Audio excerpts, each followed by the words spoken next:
development for the sport.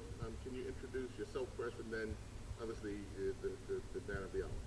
Absolutely. My name is Keith De Silva. I'm current president of the Bermuda Hockey Federation.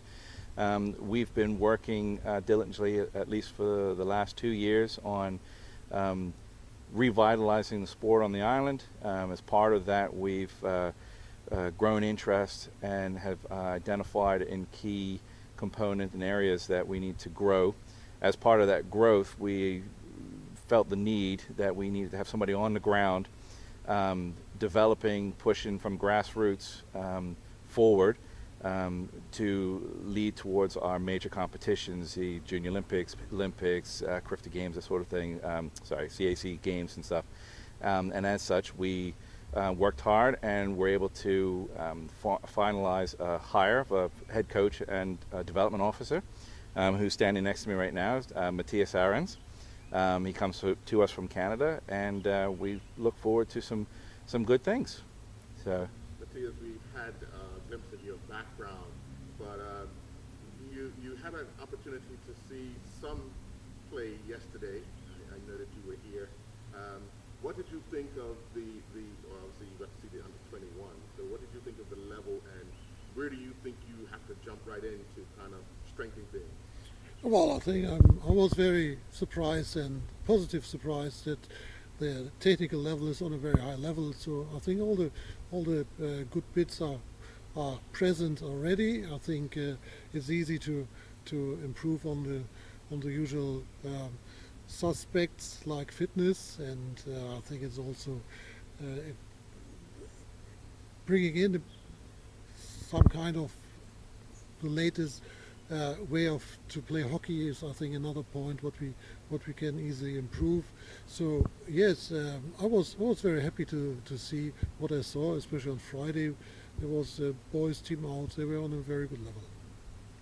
When you take note of you wanting a job such as the one you've undertaken here in Bermuda, what were some of the conversations like with Keith that kind of persuaded you that this was what you wanted to do? Well, I think he was quite open, and we both agreed. One of the great challenges and benefits is to work with a really new group, what is hungry to grow, what is looking to get some performance done, some performance structures in, and it started from beginning on. It was quite interesting for me to take on such an opportunity, and finally Bermuda has also to offer some more. we've seen, as you've seen in the past year, we've seen real growth in our youth programs. I mean, the numbers have doubled in size. So, they're the ones that are going to be taking the sport forward. So we have to provide them with that top level coaching so that they can take and represent the country as athletes, both at school and at competition level. And that's why we look to hire somebody to provide them with that. I mean, these kids are hungry, and they're looking to do well. What's the plan to keep it going? Because there is such a big gap between the youth program that you're talking about and the program that runs, or the league that runs, and there's been peaks and valleys with that as well. So short term, we've had this conversation, and we have identified that there were massive gaps between the kids and the adults, and there was no pathway. We slowly started to develop that pathway to progress them forward into the league games. Having looked and having had conversations with Matthias, we've identified that we'll focus on the juniors and the youth to bring them up to that standard, to then eventually feed them into the adults program at the adult level. Some of our boys and girls are at that cusp age. They're 15, 16, going 17, 18, so they will rapidly get into that bracket where they can compete with the adults and at adult level. Obviously, we know you've got experience in Scotland and with India on the international stage. What are the realistic aims for Bermuda in the coming years? Obviously, the CAC qualifiers are going to be going to be here, correct? So as part of this, we negotiated and were granted the right to host the CAC qualifiers here in Bermuda March of 2021. So as part of that, we're allowed to put in a team of both genders. So we'll have a men's team. We're looking to have a men's team and a women's team here ready to qualify. We've got 13 months to develop that. We've already been talking about what we want to see, what the plan is, how we want to progress, training, fitness, what they need to do to get there. It's not going to be easy, but with Matthias's guidance, we will be positive that we'll make a difference in those qualifiers for sure. And I think what comes also becomes quite clear. There has not been very much of competition in the last few years. So this is an element we need to bring in on all levels. So we want to see that we can find senior competition. So there is, for instance, a Hockey 5, Central American Hockey 5 Championship. What is, I think, a wonderful piece where we can attract all the Bermudans to participate and playing pretty much for a championship. Yeah. Then we have the Pan Americans. We have the Pan American Challenge. What will be the next stepping stone for in the senior level?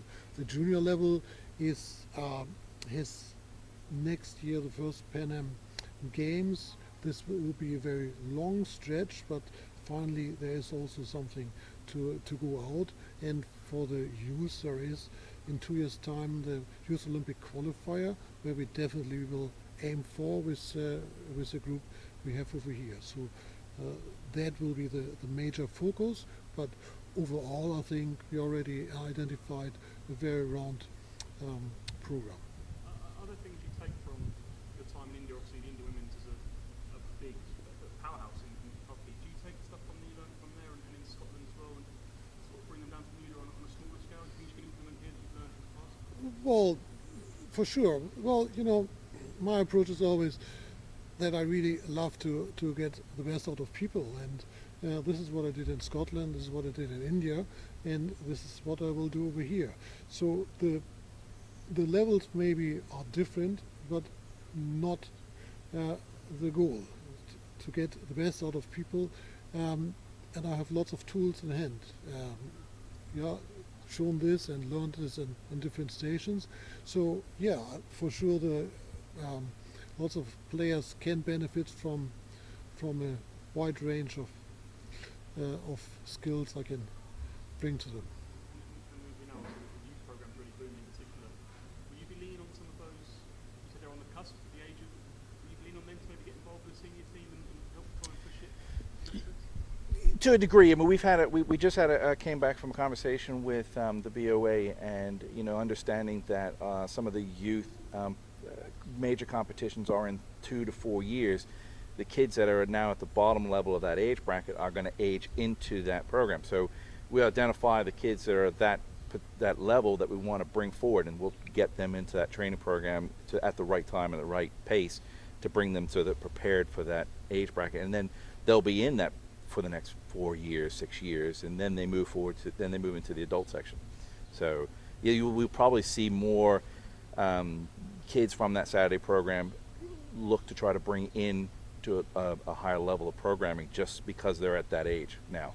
I suppose that's quite a positive foundation for you, the fact that you can work with a group, a young group, and help them that transition through and that transition through into things. It must be really encouraging for you to have that. Yeah, we have to tackle at one point the problem that there's a dropout. So after school, going to studies, coming back, and not really joining the hockey again. So, but I think if we raise the bar by having young players already signed up to a much stronger training regime, then they also start to love the sport. And then it's not just a weekend occasion to turn up.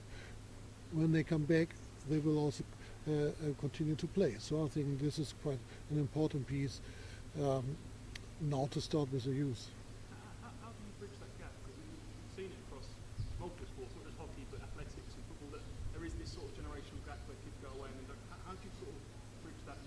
Well, finally, we cannot stop it.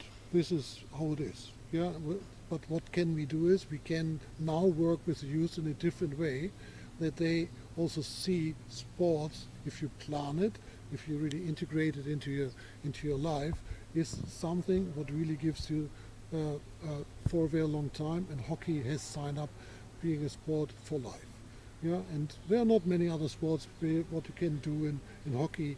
You know, I came out on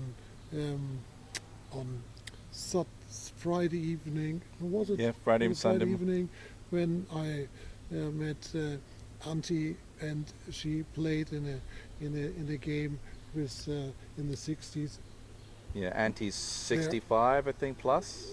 Or just, right, Yeah, and she's still yeah, playing. this is- so yeah. This is something you do not have in other sports like this. Yeah, and this is what only happens if you get this as a young player uh, um, into your system. And and I mean, one of the things that we've seen in the past couple of years that I've been involved is we don't necessarily prepare our young athletes for when they go to school. You've seen we've got 2 girls who are overseas playing at university level, and then we've had some go away, and the workload of training is just beyond what they're used to, and they drop out of the sport. Which we don't want to see that. I mean, we want to see them progress, be prepared that when they go to university that they can keep up and make a difference in that school, that university level, and come back and help us at the major events. I mean, they'll still be training. They just will fit in to the team if they're still playing and continue to support. So, What type of countries are we looking at in 13 months' time that will visit our shores to play? good question, because we're still waiting on those answers too. I know the big powerhouses have already qualified. Obviously, U.S., Canada, Argentina. I believe that we're still looking at some of the Caribbean countries like Jamaica and a couple other ones, but we're still waiting to hear who's actually going to make it. So. That'd be a huge incentive to have the qualify. I know it's not long away, but if we could have a positive tournament to sort of build the back to the future, it'd be massive to have a real positive impact here in Bermuda. I think the CAC games. Absolutely, I think having a home tournament. I think there's always a fair chance to do well. You know, and so for the senior, there is then the chance to take part in the Central American Cup again. What again is years ago the last time it happened, and this time I think we want to prepare for this from now on to do well over there. You know, I have no problems with a podium finish in such a tournament, but firstly is to turn up, do well, give yourself the best opportunity, and from there, whatever is possible. Mm-hmm.